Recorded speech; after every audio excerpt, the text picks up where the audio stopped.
है श्री जगन्नाथ जी। कैसी महिमा! जगन्नाथ जी की ध्वजा में सूर्य और चंद्र दोनों विराजमान हैं। आप ध्वजा का दर्शन करोगे तो उसमें सूर्य का भी दर्शन है, चंद्र का भी दर्शन है। बोले चंद्रमा को क्यों धारण करते हैं? सूर्य प्रकाश का प्रतीक है, सूर्य को धारण करें। ठाकुर जी चंद्रमा को धारण करते हैं, तो इसका भी वैष्णव जन इतना सुंदर तर्क देते हैं। बोले भैया, जगन्नाथ जी से उनकी गृहिणी लक्ष्मी रूठी रहती है हमेशा, और गृहिणी है ही वो जो रूठी रहे। तो लक्ष्मी जी रूठी रहती हैं, तो हमारे जगन्नाथ जी कुछ ना कुछ प्रयत्न करके उनको मनाते रहते हैं, उनको रिझाते रहते हैं। अभी रथ यात्रा के प्रसंग में आप लोगों ने शायद सुना हो, जब रथ लौट करके वापस आता है गुंडीचा से, तो मुख्य जगन्नाथ मंदिर के कपाट बंद हो जाते हैं, और कपाट बंद होते नहीं है, लक्ष्मी जी कर देती हैं। और फिर लक्ष्मी जी का प्रतिनिधि करते हुए उनके पुजारी जी सब ऊपर से जगन्नाथ जी को रथ में देखते हैं। अच्छा, बलराम जी अंदर चले गए, सुभद्रा जी रह गई, जगन्नाथ जी अकेले बैठे रहते हैं रथ पर। लक्ष्मी जी रूठ गई, बोले तुम हमको लेकर के नहीं गए हैं, अपनी मौसी के घर गए, हमको छोड़ गए यहीं पे अकेले, और गए तो गए, लौट के आए हो तो हमारे लिए लेके क्या आए हो बताओ? आप गए तो हमारे लिए क्या लाए? तो फिर जगन्नाथ जी रसगुल्ला का भोग दिखाते हैं नीचे से, आपके लिए रसगुल्ला लेकर के आए। बहुत सारे लोभ देते हैं, लक्ष्मी द्वार नहीं खुलती, जैसे ही रसगुल्ला दिखाते हैं जगन्नाथ जी, सो ही द्वार खुल जाते हैं, लक्ष्मी प्रसन्न हो जाती। तो लक्ष्मी जी को खुश करने के लिए जो जगन्नाथ जी कुछ ना कुछ करते रहते हैं। अब लक्ष्मी जी रूठी बैठी किसी बात से, जगन्नाथ जी ने मन बनाया क्या करें। तो जैसे समुद्र से उत्पन्ना है लक्ष्मी, वैसे ही समुद्र से उत्पन्न है चंद्रमा, माने भगवान के साले साहब हैं। दुनिया के लोग साले साहब को घर में बुलाते हैं, उनका प्रेम से खूब आदर सम्मान करते हैं, लेकिन ठाकुर जी ने तो अपने साले साहब को सिर पर ही बिठा रखा है। क्यों? ताकि लक्ष्मी नाराज नहीं होवे। और कभी नाराज होती भी है ना लक्ष्मी, तो ठाकुर जी यूं ही देखने लगते हैं, और जैसे ही ठाकुर जी ऊपर देखते हैं तो लक्ष्मी के ऊपर क्या देख रहे हो? बोले तुम देखो। अच्छा, अरे मेरा भैया बैठा। नहीं, मैं तो ऐसे ही कह रही थी, आप नाराज मत होना। वो अपने भैया को जब देखती है कि ऊपर बैठे हैं तो नाराज कम होती है। इसलिए ठाकुर जी के ध्वजा पर एक विनोद भाव है। ये शास्त्रीय बात तो बहुत सारी होंगी। शास्त्रीय बात तो यही है कि भाई पूरे विश्व को निशा में प्रकाश चंद्रमा देता है और दिन में प्रकाश सूर्य देता है, वो दोनों भी जिनके अधीन हैं वो श्री जगन्नाथ। पर इसका एक विनोद भाव ये कहता है, ठाकुर जी ने लक्ष्मी जी को प्रसन्न करने के लिए अपने साले साहब को ऊपर बैठा रखा। देखो ऊपर देख लो, ज्यादा नाराज होंगी तो फिर उनको नेक फेंक देंगे नीचे उतार के हम, तो इसलिए लक्ष्मी थोड़ी शांत बैठी रहती है। तो ऐसे ये भाव भी संत जन सुनाते हैं। जगन्नाथ जी लक्ष्मी को प्रसन्न रखने के लिए ऐसे अपने ध्वजा पर चंद्रमा जी को विराजमान करते हैं। तो चर्चा चल रही थी रूप और स्वरूप। भगवान के स्वरूप बहुत सारे हैं। भक्त ने जिस भाव से ठाकुर जी को पुकारा, ठाकुर जी वैसे हो गए। अब आप स्वरूप की बात करेंगे ना, तो मैं हो सकता है 7 दिन केवल स्वरूपों पे ही बात करता रहूं। यहां पास में टोटा गोपीनाथ हैं, मैं कभी दर्शन करने नहीं गया हूं। अच्छा देखो, ये कितनी अच्छी बात, हमारे ग्रंथ और शास्त्रों का इतनी बड़ी कृपा है। आप भले शरीर से किसी स्थान का दर्शन करने मत जाओ, लेकिन उस स्थान के बारे में पढ़ भर लो, आपका मन उस स्थान का दर्शन कराएगा।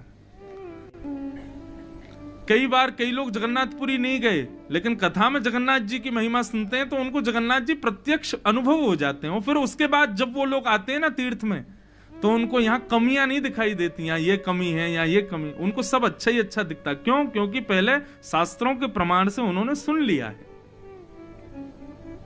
बहुत सावधानी से सुनना है। तो पास में एक टोटा गोपीनाथ,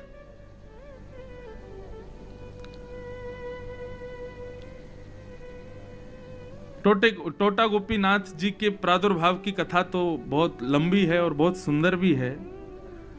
श्री चैतन्य महाप्रभु अपने एक शिष्य की कथा सुन रहे थे और शिष्य कथा में ध्रुव चरित्र सुना रहे थे। तो ध्रुव चरित्र सुनाते हुए ध्रुव जी के प्रसंग में आता है कि भगवान उनको अंतस्थ में दिख रहे थे, शंख चक्र गदा पद्मधारी चतुर्भुज नारायण हृदय में दिखाई दे रहे थे ध्रुव जी को। और दिखते दिखते जैसे ही वो प्रत्यक्ष सामने आए तो ध्रुव जी के हृदय से ठाकुर जी अंतर ध्यान हो गए। तो ध्रुव जी व्याकुल हो गए, हे नाथ आप कहां चले गए, हे मेरे नाथ आप मुझे छोड़ के कहां चले गए। व्यास जी इस विरह के भाव को प्रस्तुत कर रहे थे और यह विरह ऐसा हुआ कि चैतन्य महाप्रभु को कथा सुनते सुनते लगा कि ठाकुर जी उनसे दूर चले गए। तो चैतन्य महाप्रभु जिस स्थान पर बैठे थे, जिस जगह पर बैठे थे, उसी जगह को ऐसे खोजने लगे, खोदने लगे भाव में, हे नाथ आप कहां हो, हे नाथ आप कहां हो। वहां मिट्टी थी, घास थी, सबको उखाड़ने लगे। जब विरह से आतुर होकर के उस स्थान को ऐसा कुरेदा तो अंदर से गोपीनाथ भगवान प्रकट हो गए और वही गोपीनाथ जी श्री महाप्रभु जी ने अपने शिष्य जो कथा कर रहे थे उनको प्रदान किए। बोले लो आज से इनकी सेवा करना, तुम्हारी कथा से प्रकट हुए।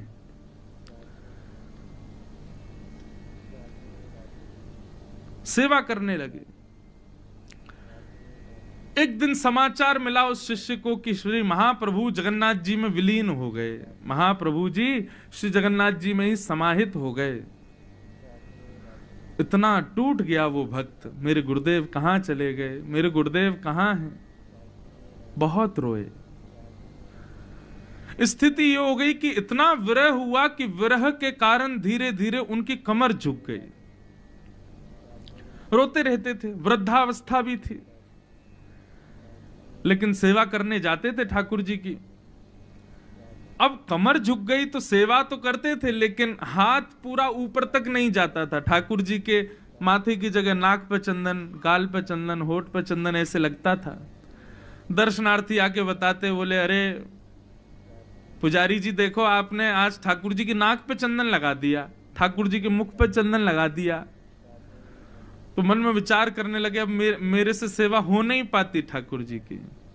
तो एक पुजारी जी रख लिए और बोले हम तुमको महीने का वेतन देंगे, तुम ठाकुर जी की सेवा करो। ऐसा एक पुजारी जी से उन्होंने कहा। रात्रि में जैसे सोए तो भगवान उनके स्वप्न में प्रकट हो गए, रोने लगे और रोते हुए बोले हम किसी पुजारी से स्पर्श नहीं, हम आपके लिए प्रकट हुए थे, हमको आपकी सेवा चाहिए, हम इसीलिए आए थे और आप गलत कर रहे हो, आप हमको किसी पुजारी के हवाले कर रहे हो। बोले नाथ मैं तो आपके भले के लिए कर रहा हूं, मुझसे श्रृंगार नहीं हो पाता, कमर झुक गई है, बूढ़ा हो गया हूं, इसलिए एक पुजारी को रखा है ताकि आपकी सेवा करे। ठाकुर जी बोले चाहे नाक पे लगे, ठोड़ी पे लगे, हमको आपके हाथों से ही चंदन लगवाना है, हम नहीं पुजारी से सेवा करवाएंगे। बोले ठीक है भगवान जैसी आपकी इच्छा, अब क्या करें। मन में बड़े उदास, लेकिन रात्रि सोए, प्रातः काल उठ करके स्नान करके जैसे ही मंदिर में प्रवेश किया तो क्या देखा, उनका हाथ ऊपर नहीं जा पा रहा था तो त्रिभंग ललित ठाकुर जी नीचे बैठ गए और ऐसे आलती मार पाल के बैठे और ऐसे बंशी लेकर के हाथ में। बोले अब करो श्रृंगार, अब तुम नीचे ही बैठ गए, अब तो तुम्हारा हाथ आ जाएगा माथे तक। टोटा गोपीनाथ, ये ठाकुर जी का रूप नहीं है, ये स्वरूप है। स्वरूप हमारे भाव से ठाकुर जी कैसा भी धारण कर सकते हैं। पंढरपुर में एक पुंडलीक नाम के भक्त के लिए ठाकुर जी कमर पर हाथ रख के खड़े हैं। हमारे वृंदावन में बिहारी जी, राधा वल्लभ जी, राधा रमन जी, सब जगह त्रिभंग ललित ठाकुर जी खड़े हैं। श्री जगन्नाथ में भुजा आगे करके, मानो मेरा कोई वैष्णव भक्त आए तो उसके लिए मानो अपनी भुजाएं खोल करके खड़े हैं कि आओ मेरे हृदय से लग जाओ, इस भाव से खड़े हैं। स्वरूप अनेक हैं, अनगिनत हैं ठाकुर जी के, लेकिन इन समस्त स्वरूपों के रूप केवल 3 हैं, सत्य, चित्त और आनंद। वह सत्य द्वारिकाधीश भी हैं, जगन्नाथ जी भी हैं, बद्रीनाथ जी भी हैं, श्रीनाथ जी भी हैं, वृंदावन बिहारी लाल भी हैं, वही चैतन्य जगन्नाथ द्वारिका सब हैं, वही आनंद सबके भीतर है। क्षमा कीजिएगा, आपको द्वारिका जाने में, द्वारिकाधीश के दर्शन में ज्यादा आनंद आ रहा है, जगन्नाथ जी में कम आ रहा है, तो आपकी दृष्टि में भेद है, आपकी भक्ति में भेद है। हमारी माता जी हमसे इतनी परेशान रहती हैं, क्यों? हम जहां जाते हैं वहीं के ठाकुर जी की एक प्रतिमा घर ले आते हैं और कहते हैं अब इनकी सेवा करेंगे। मैया कहती है घर कम तीर्थ ज्यादा लगता है। और एक समय तो ऐसा था कि हमारे मंदिर में सारे ठाकुर जी, जगन्नाथ जी बैठे हैं, द्वारिकाधीश भी बैठे हैं, श्री रंगनाथ भी बैठे हैं, और देखो हमारी भागवत जी के ऊपर साक्षात चतुर्भुज नारायण बैठे रहते हैं। अभी मैं तिरुपति गया तो वहां किसी ने तिरुपति बालाजी का एक दिया, तो ये भी विराजमान हो गए। तो मेरी तो सब में एक ही भाव रहता है। मुख पे राधा रमन जी रहते हैं, सेवा श्रीनाथ जी की होती है, बुद्धि में राधा वल्लभ जी घूमते हैं, जिह्वा पे सारे ठाकुर। सब जगह सम रहो। हमारी निष्ठा तो केवल जगन्नाथ जी में, बद्रीनाथ जाके हमारा मन नहीं लगता, तो भैया आपकी भक्ति में खोट है, आपकी भक्ति में सूक्ष्मता है, आपकी भक्ति में कोई दुर्बलता है, इसीलिए ऐसा कह रहे हो। जहां जाओ, जिस रूप का दर्शन करो, उसी रूप में ही आसक्त होकर के, निर्मुक्त होकर के और भाव विभोर होकर के झूमने लग जाओ, ऐसी स्थिति हो। है तो सब एक ही। बस वही बात है कि बच्चा रोज नए नए कपड़े पहने, पिता को सुख लगता है ना। एक ही कपड़ा रोज पहनेगा तो पिताजी भी तो कहेंगे अपनी पत्नी से कि भाई थोड़े कपड़े बदला करो, रोज रोज एक ही कपड़े पहनता है। ऐसे हमारे ठाकुर जी जो हैं, हमको सुख, भक्तों को सुख प्रदान करने के लिए हर तीर्थ, हर स्थान पर अलग अलग रूप में विराजमान है, अलग अलग भाव से बैठे हैं। तो स्वरूप बहुत सारे हैं, लेकिन प्रत्येक स्वरूप के रूप तीन ही हैं, सत्य, चैतन्य और आनंद। ठाकुर जी का पहला रूप है सत्य। भगवान का नाम है सत्यात्मक। सत्यव्रतम सत्य परम त्रिसत्यम सत्यस्य योनिम निहितम च सत्ये सत्यस्य सत्यमृत सत्य नेत्रम सत्यात्मकम त्वाम शरणम प्रपन्नाः। ठाकुर जी का नाम है सत्यात्मक। जय हो। श्री जगन्नाथ महाप्रभु की, श्री राधा वल्लभ लाल की जय। पूज्य महाराज जी कृपा करके पधारे। हमने भी महाराज जी को वचन दिया आज आएंगे शाम को राधा वल्लभ मठ।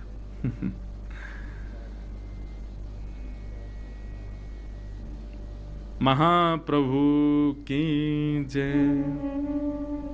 बहुत सावधानी से सुनो।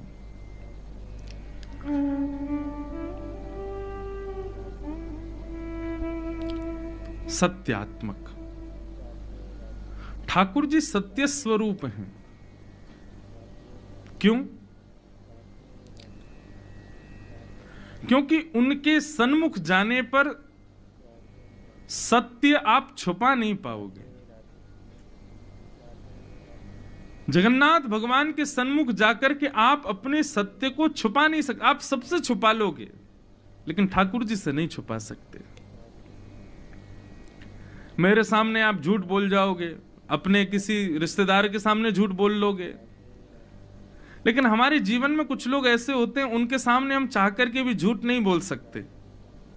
और उन लोगों में गुरु प्रधान होते हैं, गुरु के सामने झूठ नहीं बोला जाता। कई बालक होते हैं, वो अपने माता पिता से झूठ नहीं बोल पाते। उनके साथ के मित्र वो कहते हैं कि भाई घर में ऐसा बोल दो ना, बोले भाई यार माता पिता के सामने झूठ नहीं बोल पाता मैं। कई लोग ऐसे होते हैं। लेकिन बंधुओं, ठाकुर जी का रूप तो ऐसा है, उनके सामने कोई असत्य बोल ही नहीं सकता, सब सत्य ही बोलेंगे। ठाकुर जी के सामने कोई अपने सत्य को छुपा नहीं सकता, सब सत्य प्रकट करते हैं, इसलिए वो सत्य स्वरूप में है, सत्यात्मक। ठाकुर जी का दूसरा स्वरूप है चैतन्य। भगवान को कभी जड़ मत मानो। ठाकुर जी मूर्ति हैं। अब यहां जगन्नाथपुरी में आप जाओगे, यहां दारू ब्रह्म काष्ठ के हैं, ठाकुर जी लकड़ी के हैं, लेकिन उनके प्रति दारू भाव रखना, काष्ठ भाव रखना, लकड़ी का भाव रखना, ये बहुत बड़ा अपराध है। नहीं, साक्षात भगवान है, साक्षात पुरुषोत्तम है।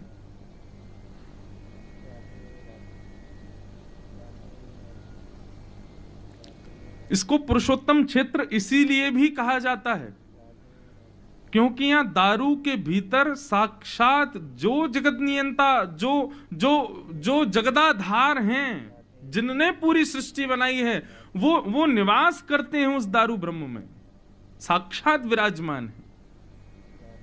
इसलिए पुरुषोत्तम क्षेत्र कहा गया।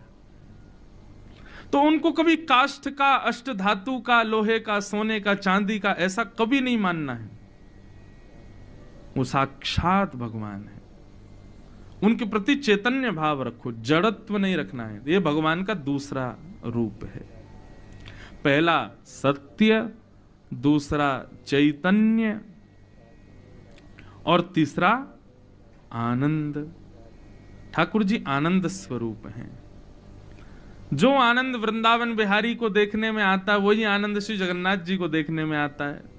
हम तो कहीं अन्य वृंदावन के अलावा कभी दर्शन करने जाते हैं तो हम तो ब्रजवासी ठाकुर जी से उसी भाव में बात करते, वाह लाला यहां बैठो है, आनंदते हैं, ऐसे भुजान उठाए के बैठो है, बड़े बड़े हंडीन में भर के दाल भाती खातो रहे 24 घंटा, पेट ना खराब होवे तेरो। मां द्वारिकाधीश में, हाँ वाह भैया, हमारे यहाँ तो गैया न चरावे, यहाँ राजा धीराज बन के बैठो है। बद्रीनाथ गए, बद्रीनाथ में तो तुम्हारा तपस्वी बन के बैठे हैं ठाकुर जी।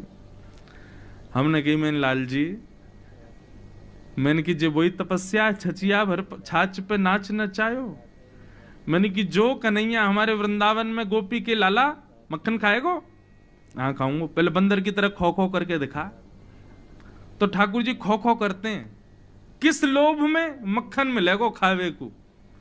और मैंने कहा ये वही परमात्मा यहां पर तपस्या कर रहे हैं, वही परमात्मा यहां पर तप कर रहे हैं।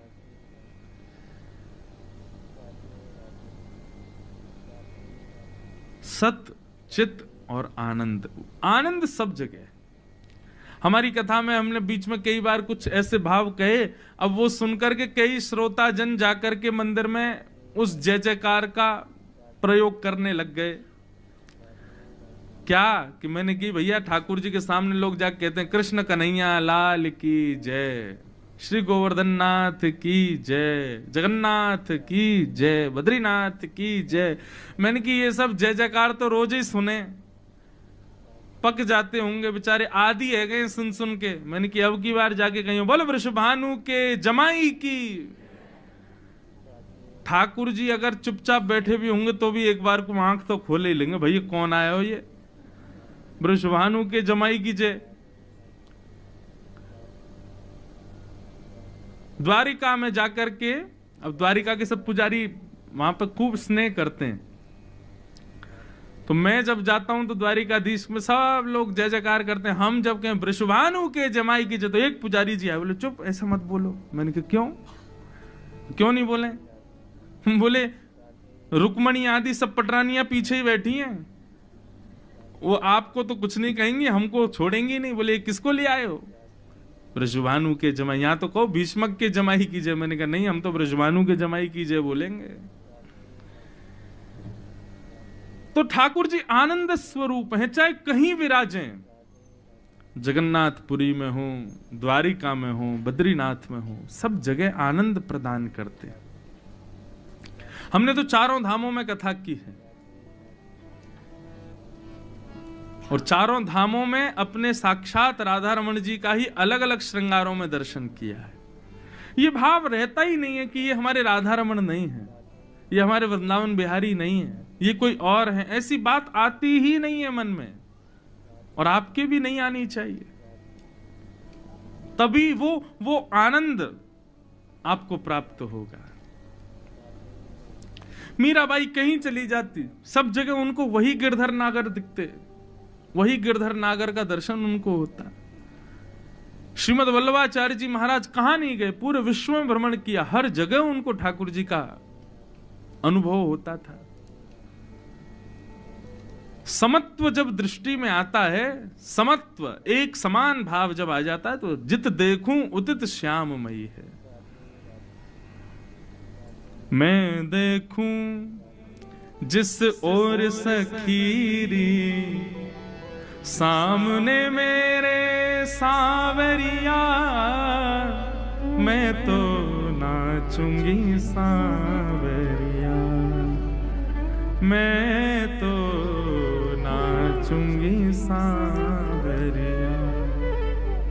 मैं देखूं, मीराबाई कह रही हैं, मैं देखूं जित और सखीरी, सामने मेरे सांवरिया।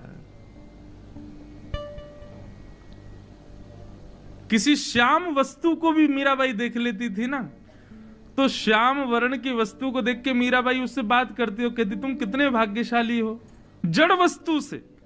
अब ये स्पीकर है, माइक है, ये सब श्याम है, सब कारे कारे हैं।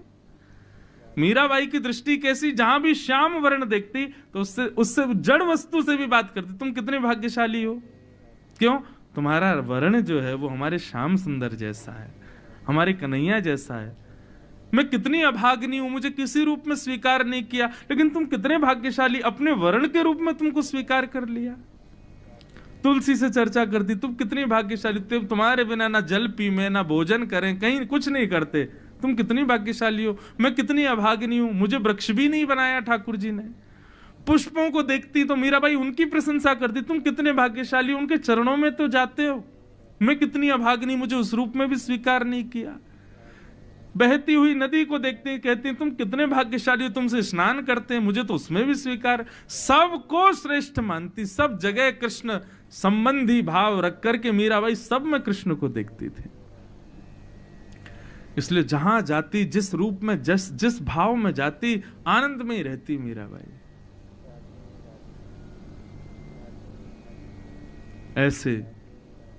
ऐसी दृष्टि हमारी हो, ऐसे भाव हमारे बने, हम जिसको देखें उसमें ये गुण देखें, ऐसे हमारे श्याम सुंदर करते होंगे, ऐसे जरूर हमारे लाला करते होंगे, ये भाव जरूर हमारे ठाकुर जी का होगा। एक बार मैं कहीं जा रहा था तो लोग बाग अमूमन क्या होता है, ऐसे प्रणाम करते हैं, चरण छूते हैं, मुझे स्वीकार कम है। एक बार मैं कहीं गया तो वहां का एक वैष्णव आया, वो आया आकर के बोला महाराज जी मुझे पांव नहीं छूने, आपके हाथ छू लूं। मैंने कहा छुओ। अच्छा देखो, मैंने कहा ठीक है लो हाथ छुओ। उसने हाथ पकड़े और वो ऐसे ऐसे दबाने लगे, ऐसे ऐसे दबावे। मैंने कहा क्या कर रहे हो? बोले दुनिया पांव दबाती, हम हाथ दबा रहे हैं। मैंने कहा क्यों?